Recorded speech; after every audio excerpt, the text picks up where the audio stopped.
नागरिक उड़ान न्यूज 24 में आपका स्वागत है। देश और राज्य की खबरों में सबसे आगे।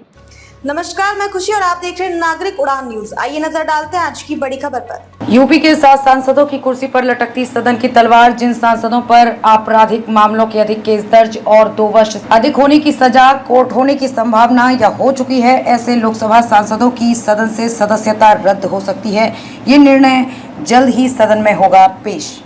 नई दिल्ली इंडिया ब्लॉक के कम से कम 6 नवनिर्वाचित सांसदों की सदस्यता खतरे में दिखाई दे रही है। वहीं उसके अतिरिक्त एक अन्य सांसद पर कई तरह के आपराधिक मामले दर्ज हैं। इन मामलों में उन्हें 2 वर्ष से अधिक की सजा हो सकती है।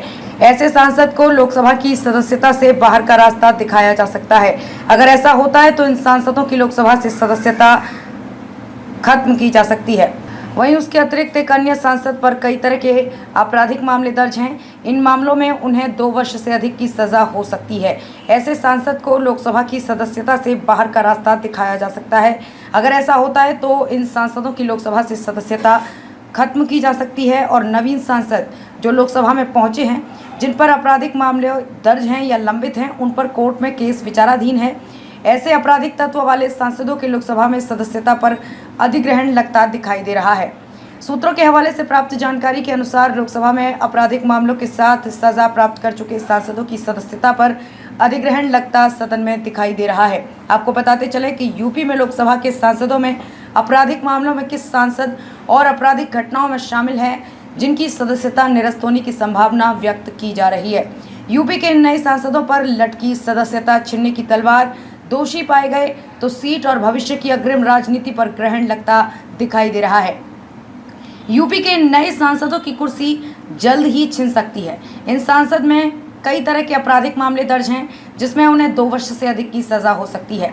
नई दिल्ली लोकसभा में इंडिया ब्लॉक के कम से कम 6 नवनिर्वाचित सांसदों के अलावा एक अन्य सांसद पर कई तरह के आपराधिक मामले दर्ज हैं। इन मामलों में उन्हें 2 वर्ष से अधिक की सजा हो सकती है। अगर ऐसा होता है तो इन सांसदों की सदस्यता खत्म की जा सकती है। जो लोकसभा जनप्रतिनिधि निम्न हैं, जिनकी सदस्यता पर ग्रहण की तलवार लटकी हुई है। आपको बताते चलें कि कौन किस सीट से लोकसभा की सीट से सदस्यता पर अधिग्रहण लग चुका है।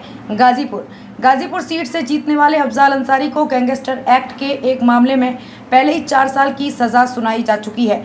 पिछले महीने इलाहाबाद उच्च न्यायालय ने उनकी सजा पर रोक लगा दी थी और इससे उन्हें चुनाव लड़ने की अनुमति मिल गई।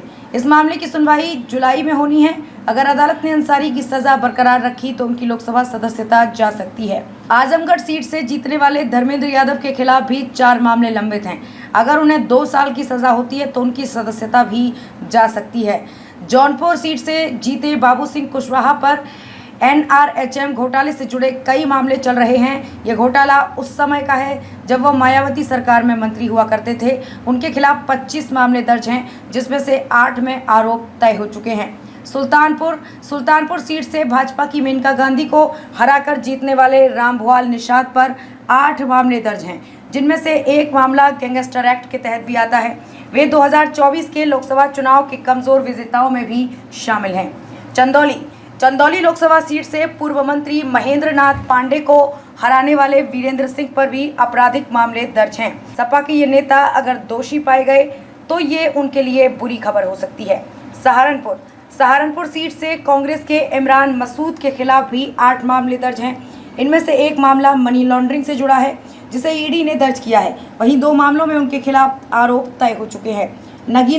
नगीना आरक्षित सीट से जीतने वाले आजाद समाज पार्टी के उम्मीदवार चंद्रशेखर आजाद पर 30 से ज़्यादा मामले दर्ज हैं। अगर उन्हें किसी एक मामले में 2 साल से ज़्यादा की सज़ा होती है तो ये उनके राजनीतिक करियर के लिए बुरा होगा।